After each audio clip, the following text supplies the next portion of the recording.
Insoniyat yaralibdiki, u bilan birga hamroh bo'lib doimo kasalliklar keladi. Insoniyat rivojlangani sayin ular ham rivojlanib kelmoqda. Birgina qora o'lim virusi Yevropani tamomila yo'q qilib yuborishiga oz qolgan. Chechakdan bo'lsa, taxminlarga ko'ra 500 000 odam vafot etgan.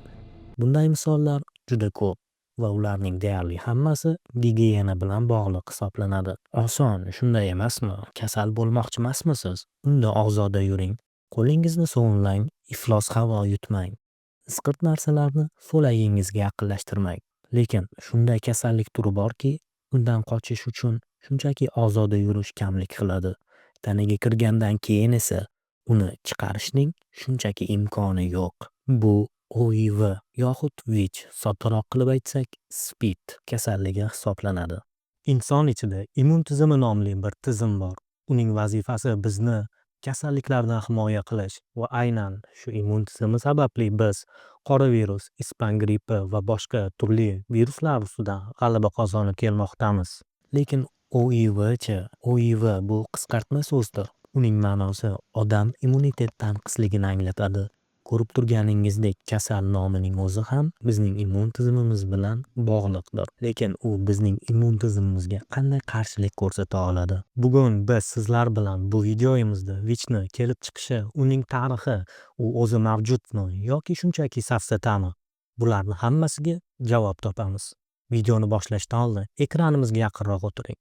Biz esa boshladik. Keling, video boshlashdan oldin VICH va SPID farqini bilib olamiz. Qarangki, ko'p insonlar bu ikkisini ajratishga qiynalishar ekan. Kasallik nomi VICH deb yuritiladi. Xuddi rak, ispan grippi kabi. SPID bo'lsa bu kasallikning so'nggi bosqichidir. Shunday ekan, videoyimizda biz SPID emas, balki VICH deya so'zlashamiz. VICH o'zi qayerdan kelib chiqqan? Ko'p kasalliklar vatani hisoblangan Markaziy Afrikadan. Gap shundaki, u yerda yashovchi shimpanzelarda asrlar davomida SIF deb nomlanuvchi kasallik bo'lgan va aynan shu kasallik odamlarga o'tgan va inson ichida mutatsiyaga uchrab kuchayib ketgan. Nimani o'ylab turganingizni taxminan tasavvur qila olaman, lekin bu siz o'ylagandan biroz boshqacharoq bo'lgan. Kasallik maymunlardan insonlarga yaradagi qon orqali o'tganligi ehtimoli katta hisoblanadi. Ya'ni qaysidir maymun SIF kasalligiga chalingan va u maymunni ovlash paytida ovchilardan biri yarador bo'ladi va shu orqali kasallik insonlarning qoniga kiradi va shu bilan VICHning tarixi boshlanadi. Avvaliga uning tarqalishi sezilarli kechmadi. Taxminlarga ko'ra 1920-yilda u Kongo davlatidagi Kinshasa deb nomlanuvchi gavjum shaharga yetib boradi. U yerda esa migratsiya, urbanizatsiya hamda shpris vositalari orqali tez fursatda yoyilishni boshlaydi. Shunday bo'lsa ham yaqin 10 yillar davomida bu haqida hech kim bilmadi.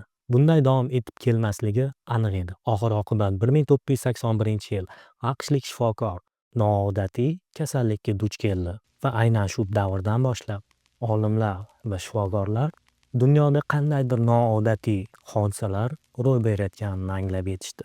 Qandaydir noodatiy va dahshatli. 1982-yilda olimlar yangi virusga nom berishdi. Orttirilgan immun tanqisligi sindromi. Oddiy va sodda. Lekin kasallikni o'zi haqida bunday deyish xato edi. Faqatgina 1933-yilga kelib Science jurnalida bu kasallik haqida maqola chiqdi va bu maqolada olimlar yangi retrovirusini aniqlashga muvaffaq bo'lganligini aytishdi va oxir-oqibat bu kasallik OIV, ya'ni odam immunitet tanqisligi virusi nomini oldi. Lekin keling, barchasiga batafsil to'xtalamiz. 1981-yilda Los Angeles va Nyu-Yorkdagi shifokorlar noodatiy kasallikni payqashdi. Yosh, sog'lom erkaklar to'satdan kamdan kam uchraydigan infeksiyalar va rak kasalligiga chalina boshlashdi. Masalan, Kaposi sarkomasi. Bu odatda yosh katta odamlarda uchraydigan kasallik hisoblanadi va yana bir ajablanarli jihati, kasallikka ko'proq narkomanlar va geylar chalina boshlagan edi. Hattoki ommaviy axborot vositalari bu yangi kasallikni GRID, ya'ni geylar bilan bog'liq immunitet tanqisligi deb atashni boshlashdi. 80-yillarga AQSh hozirdagidan butunlay farq qilardi. U davrlarda odamlarning geylarga bo'lgan munosabati hozirgidan ancha farq qilgan. Bu xabardan keyin bo'lsa, odamlar ulardan shunchaki nafratlana boshlashdi. 1982-yilga kelib shifokorlar kasallik gender tanlamasligini aniqlashtirishdi. Sekin-sekin erkaklar, ayollar, chaqaloqlar va qon donorlari ham kasallikka chalina boshlashdi. Ammo kasallik keltiruvchi sabablar haligacha noma'lum edi. 1983-yilga kelib Fransiyadagi Pasteur instituti tadqiqotchilari VIChni SPIDga olib keluvchi virus ekanligini aniqlashdi. Oradan biroz vaqt o'tgandan keyin VICh nafaqat jinsiy aloqa orqali, balki qon orqali va hatto tug'ilish yoki emizish paytida onadan bolaga yuqishni ham aniqlashdi. Bu esa insoniyat shu vaqt davomigacha erishgan meditsina yutuqlarini oldiga ustun qo'ygan edi. Gap shundaki, oldinlari shpritslar, qon analizlari yoki operatsiya uskunalari ko'p qo'llanuvchi bo'lgan. Ya'ni bir uskunalarda bir necha o'nlab operatsiyalar amalga oshirilgan va bundan so'ng boshqa bunday xatolarga yo'l qo'yib bo'lmas edi. Hozirdachi ayni damda VICh sababli vafot etganlarning soni 43 millionga yaqin. Ayni damda kasallanganlar esa 40 milliondan oshadi. Agar bu faqat tasdiqlangan bemorlar va dunyoda hali talaygina tasdiqlanmagan bemorlar borligini bilsak va anglasak, ahvol biz o'ylagandan ancha yomonligini bilib olamiz. Lekin shunday bo'lsa ham shifokorlar bu kasallikni oldini olish uchun keng ko'lamda kurashmoqdalar. Yevropa va Amerika davlatlarida VICh bilan bog'liq kasalliklar kamaygan bo'lsa, Afrika davlatlarida vaziyat haligacha yomonligicha qolmoqda. Eswatini hamda Lesozo mamlakatlaridagi vaziyat eng dolzarb hisoblanadi. Ma'lumotlarga ko'ra, u yerdagi aholining 20-30% VICh bilan bog'liq muammosi bor. Bu har odamning 3-si degandir. O'zbekistonda ham VICh bilan bog'liq muammolar mavjud. 2024-yil 1-yanvardagi ma'lumotlarga tayanib aytadigan bo'lsak, kasallanganlar soni 48 mingdan yuqori. Ularning 3dan 2 qismi kasallikni jinsiy aloqa yo'li orqali yuqtirib olishgan. Bilasizmi, dunyoda bir tur vakillar borki, ular hamma narsaga shubha bilan qarashadi. To'g'ri, ogohlik davr talabi, lekin keragidan ortiqchasi zarardir. Bunday odamlar o'zlarini konspirolog deb atashni yaxshi ko'rishadi. Bu kanalda ular haqida hali ko'p suhbat quramiz. Qarangki, ular nazdida VICh ham xuddi shunday konspirolog mavzusi, ya'ni u odamlarni ko'payib ketmasligini oldini olish maqsadida yaratilgan virus deb qarashadi. U ham yetmagandek, ba'zi odamlar VICh o'zi mavjud bo'lmagan kasallik deb hisoblashar ekan. Bunday ishonchsizlikka nima sabab bo'lgan? Buni bilish uchun biz biroz orqaroqqa qaytishimiz kerak. Aniqrog'i 1980-yillarga, ya'ni insoniyat SPID bilan endi to'qnashayotgan davrga. Shifokorlar immun tizimi besabab ishdan chiqishi sababini topish bilan ovora bo'layotgan edilar. Bu izlanishlar 80-yillar o'rtalarigacha davom etadi. Va nihoyat buning sababi deb OIV, ya'ni VICh ekanligini topishadi. Soddaroq qilib aytganda, shifokorlar oldiga SPIDga uchragan bemorlar kelgan. Teparoqda aytib o'tganimdek, SPID VICh kasalligini so'nggi bosqichi hisoblanadi. Ya'ni ular SPID bilan to'qnash kelishgan, lekin haligacha uning sababchisi VICh ekanligini bilishmagan. Lekin hamma ham SPIDning sababchisi VICh ekanligiga ishonch hosil qilishmagan. Peter Duisberg bulardan biri bo'lgan va u yolg'iz emas edi. U kabi bir nechta olimlar VICh yo'q kasalligiga yoki SPIDni keltirib chiqaruvchi virus emasligiga ishonishgan. U SPIDga sabab sifatida giyohvand moddalar, to'yib ovqatlanmaslik va dori-darmon sabab bo'lishini ta'kidlagan. Uning nazariyasida ishonchli dalillar bo'lmasa-da, ular tezda mashhurlikka erishdi. Shunchaki o'sha davrda ham shifokorlar va hukumatga ishonmaydigan odamlar talaygina bo'lgan. Bunday hol Rossiyada ham kuzatilgan. 80-yillarda SPID Rossiyaga ham yetib boradi. Lekin Rus hokimiyati senzurasi tufayli hech kim buni tan olmaydi. Bu ham yetmagandek, ular na VICh va na SPID virusi borligini inkor qilishadi. Bunga sabab sifatida esa Rossiyada geylar, fohishalar va narkomanlar yo'qligini keltirishadi. Bunday xato o'ylar Rossiya uchun juda qimmatga tushadi. Umuman olganda, VIChni inkor qilish nafaqat ahmoqlik, balki xatarli bo'lishi ham mumkin. Eng mudhish hodisalardan biri Janubiy Afrikada sodir bo'lgan. Gap shundaki, Janubiy Afrika o'sha davrdagi prezidenti Thabo Mbeki VIChni inkor qiluvchi shaxslardan biri sanalar edi. U VIChga qarshi qo'llanilishi ko'zda tutilgan zarur dori-darmonlarni olishdan bosh tortadi va o'z ideologiyasiga sodiq qoladi. Natijada nima bo'ldi? 400 mingga yaqin inson hayotdan ko'z yumdi va buning yagona sababchisi prezidentning o'zboshimchaligida edi. Bu ham kamlik qilgandek, hattoki hozirda ham ba'zi odamlar bunday kasallik borligini inkor qilishadi. Bunday uydirmalarga ishonuvchilarni siz ahmoqlar deb atashingiz mumkin va qaysidir ma'noda siz to'g'ri fikrlayotgan bo'lasiz.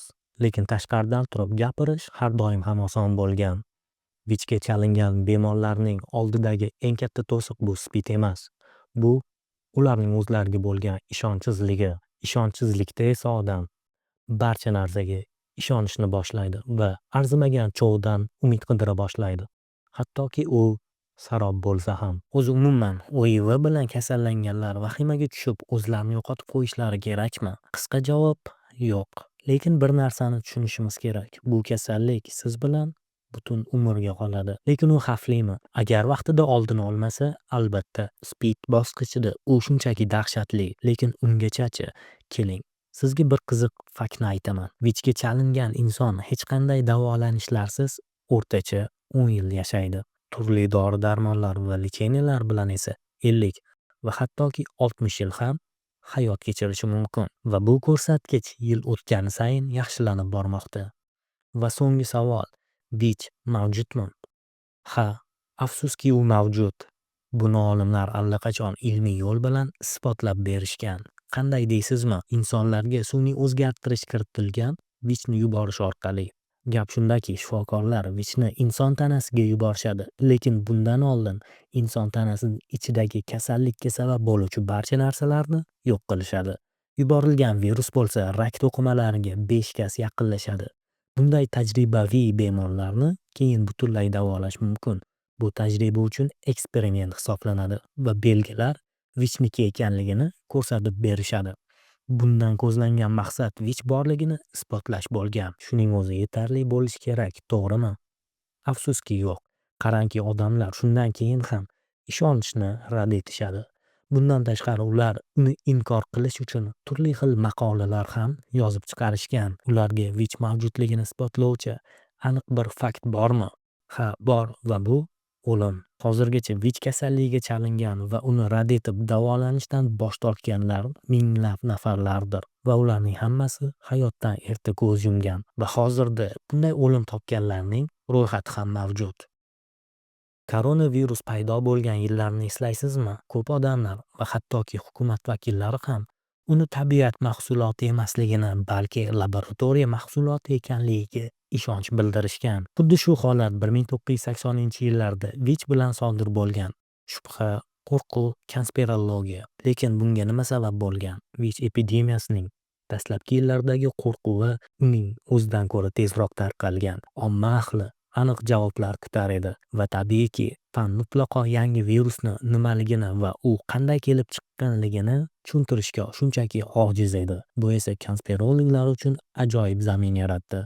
Ha, nima? Hukumatni ayblash uchun yana bir vosita. Bular ichidagi eng mashhur nazariya bo'lsa, VICh sun'iy laboratoriya mahsuloti ekanligi edi. Undan maqsad dorilarni sotish va odamlar sonini kamaytirish bo'lgan deb hisoblashgan. O'zi umuman olganda konspirologlar ajoyib odam turi hisoblanadi. Pashshadan fil yasash degan maqolni eshitganmisiz? Bu maqol ularni ifodalash uchun shunchaki mukammaldir. Tekis yer nazariyasi, illyuminatlar, kasalliklar, o'zga sayyoraliklar va boshqa juda ko'p uydirmalar. Eng qizig'i, bunday nazariyalarning ko'p ham uydirma sanalmaydi. Misol uchun odamlarning sonini me'yorda ushlab turish. Ha, haqiqatan bunday nazariya mavjud, lekin konspirologlar tufayli bu nazariya shunchaki bo'xton va uydirmalar bilan to'lib toshgan. Bu orada haqiqatga yaqin bo'lgan nazariyalar quruq uydirmaga aylanib ketmoqda.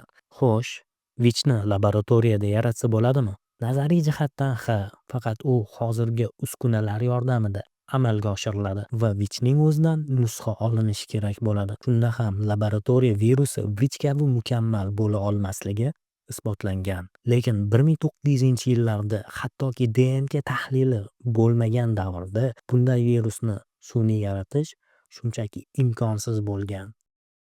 O'ylashimcha biz virus haqida kerakli ma'lumotlarga ega bo'ldik. Endi keling uni xavfi bo'yicha gaplashamiz. Ishonchim komil, siz natijalardan shunchaki hayratda qolasiz. Nima deb o'ylaysiz? Shifoxonalarda VIChga ega bo'lgan qonni sizning tanangizga yuborishsa, kasallikka chalinish imkoniyatingiz necha foiz deb o'ylaysiz? 90%. Bu tabiiy. Axir sizga qon quyilyapti. Shunday bo'lsa ham, lekin 100% emas. Jinsiy aloqadachi? Axir unda ko'proq bo'lish kerak, to'g'ri emasmi? Axir kasallikning yuqilishining asosiy sababi aynan shu sababli-ku. Buning foizi esa mana bularni tashkil qiladi. To'g'ri, buni birinchi marta o'zim ko'rganimda men ham esankirab qoldim va bu xato bo'lsa kerak deb boshqa ma'lumotlarni qarab ko'rdim. Lekin bu fakt va aniq dalillar orqali isbotlangan. To'g'ri, bu faqat bir martalik jinsiy aloqa paytidagi foizlar hisoblanadi. Yuqumlilik darajasi o'sishi esa yaqinlashuvni davomiyligiga bog'liq. Qancha ko'p bo'lsa, shuncha foiz ortib boraveradi. Turli igna orqali yuqtirilsa-chi, misol uchun siz VIChga chalingan bemor ishlatgan shprits yoki turli ignalarni o'zingizga tiqib oldingiz. Sizga VICh o'tish foizi nechaligini bilasizmi? Bu mana shu foizdir. Lekin shu ham 3 kun ichida oldini olinsa, foiz undan ham kamayadi. Shunday bo'lsa ham bir narsani esdan chiqarmasligimiz kerak. 0,01% bu 0% degani emas. Xuddi 99 bu 100% degani emasdek. Tushunishimiz kerak bo'lgan yagona narsa VICh mavjud va u xatarli. Undan hozirgacha ham davo topilmagan va u mukammal viruslardan biri hisoblanadi. Sizga beradigan yagona maslahatimiz: internetdagi bo'xtonlarga ishonmang va o'zingizni ehtiyot qiling. Agarda videomiz sizga yoqqan bo'lsa, unga like bosing va bizga obuna bo'lishni unutmang. Sizlar bilan keyingi videolarda ko'rishguncha